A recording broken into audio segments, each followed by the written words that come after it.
ओम शांति। आज हम जानेंगे ब्रह्मा भोजन किसे कहते।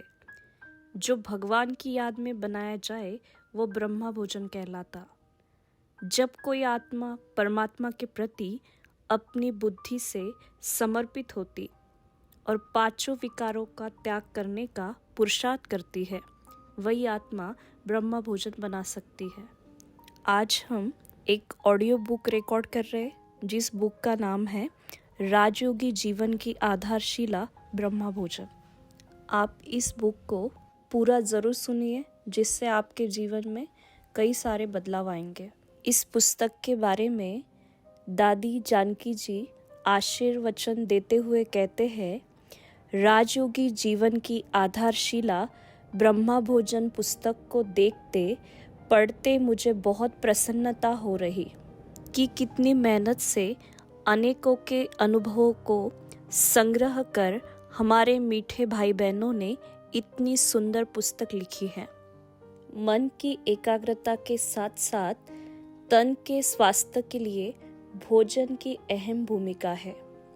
कहावत भी प्रसिद्ध है ना, जैसा अन्न वैसा मन, जैसा पानी वैसी वाणी, जैसा संग वैसा रंग।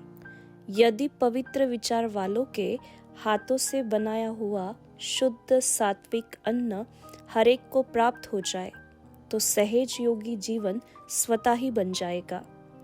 भोजन बनाने वाला यदि स्वच्छ तन शुद्ध मन के साथ स्वच्छ स्थान पर परमात्मा की याद में भोजन बनाए और परमात्मा को अर्पित करके सभी को खिलाए तो खाने वालों के विचार बहुत श्रेष्ठ शुद्ध हो जाएंगे।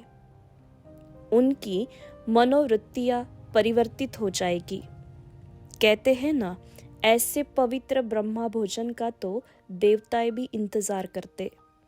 ऐसा ब्रह्मा भोजन खाकर के ही ब्राह्मण देवता बने हैं। ऐसी अनेकानेक प्रेरणादायक बातें इस पुस्तक में संग्रहित की गई है।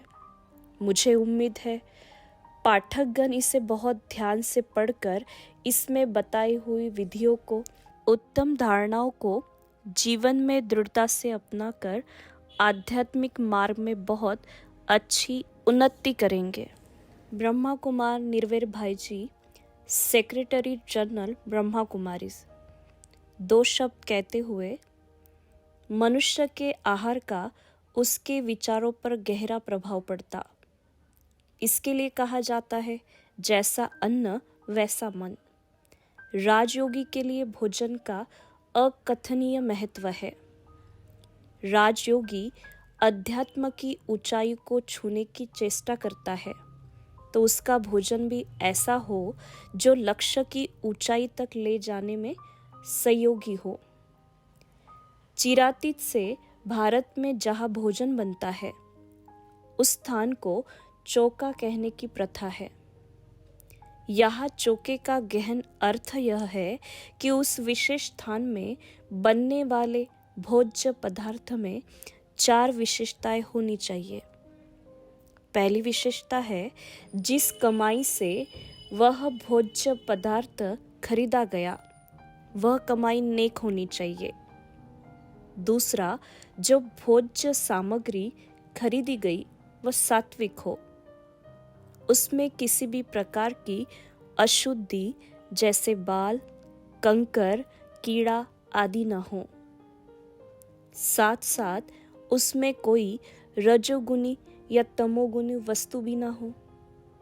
तीसरा, भोजन बनाने वाला स्वच्छ तन, मन और स्वच्छ परिधान के साथ स्वच्छ स्थान पर परमात्मा की याद में भोजन बनाए और परमात्मा को अर्पित करके सभी को खिलाए। चौथी पॉइंट है, खाने वाला भी सर्वप्रथम देने वाले पिता परमात्मा को अर्पित करे और फिर उसकी याद में ही कृतज्ञता के साथ स्वीकार करे। प्रस्तुत पुस्तक में उपरोक्त चारों बातों पर बहुत गहराई से विमर्श प्रस्तुत किया गया।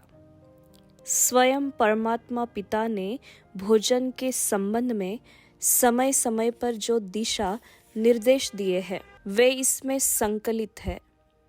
मातेश्वरी जगदम्बा तथा राजयोगिनी दादियों ने बाप दादा के अंग संग रहते हुए भोजन बनाने, खिलाने, खाने आदि के संबंध में जो व्यवहारिक अनुभव प्राप्त किए वे भी इसमें वर्णित है।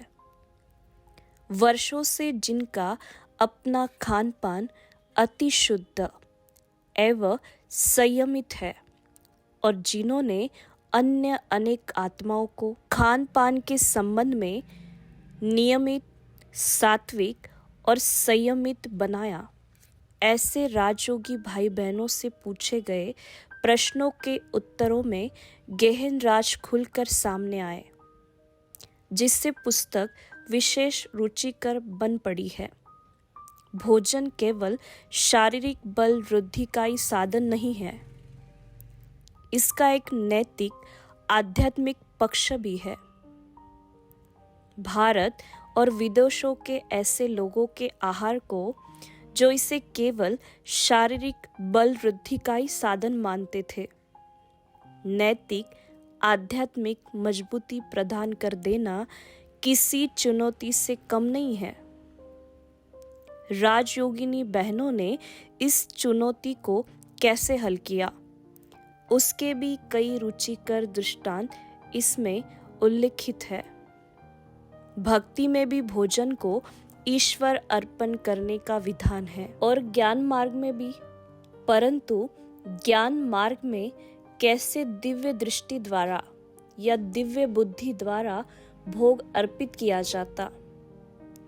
अनुभवी बहनों द्वारा जटिल लगने वाली इस प्रक्रिया का इस पुस्तक में सरलीकरण किया गया।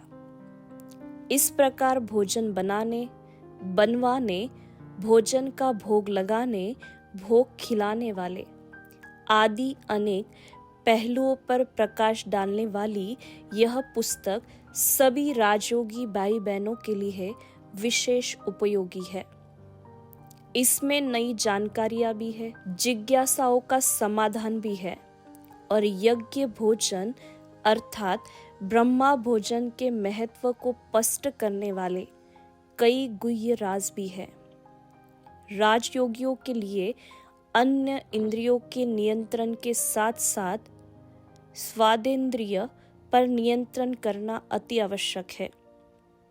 खाद्य पदार्थों का आकर्षण भी तो प्रकृति का भी आकर्षण है।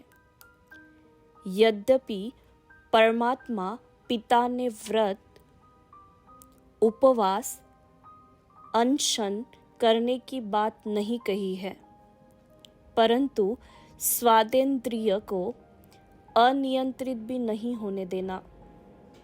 भोजन, लोलुपता, पेय पदार्थों की तृष्णा, स्वाद की पराधीनता भी एक प्रकार की बाह्य मुक्ताई है। यह भी देहाभिमान का एक रूपांतर है जो कि मनुष्य को बार बार स्थूलता की ओर ले जाता। इसलिए योगी को सात्विक भोजन लेने के नियम को तो अपनाना ही चाहिए, परंतु बार बार खाने की आदत मिटा देनी चाहिए। दूसरे शब्दों में भोजन के प्रति अनासक्त वृत्ति हो। इस बात पर भी इस पुस्तक में सुंदर तरीके से प्रकाश डाला गया है।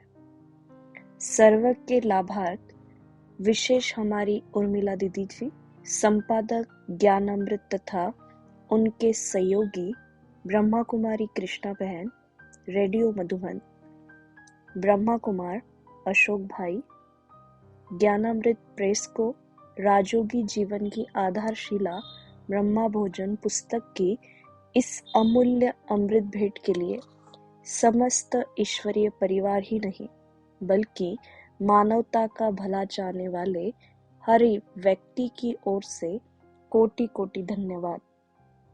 ऐसी दीर्घ दृष्टि के लिए बहुत बहुत बधाई एवं शुभकामनाएं। ओम शांति।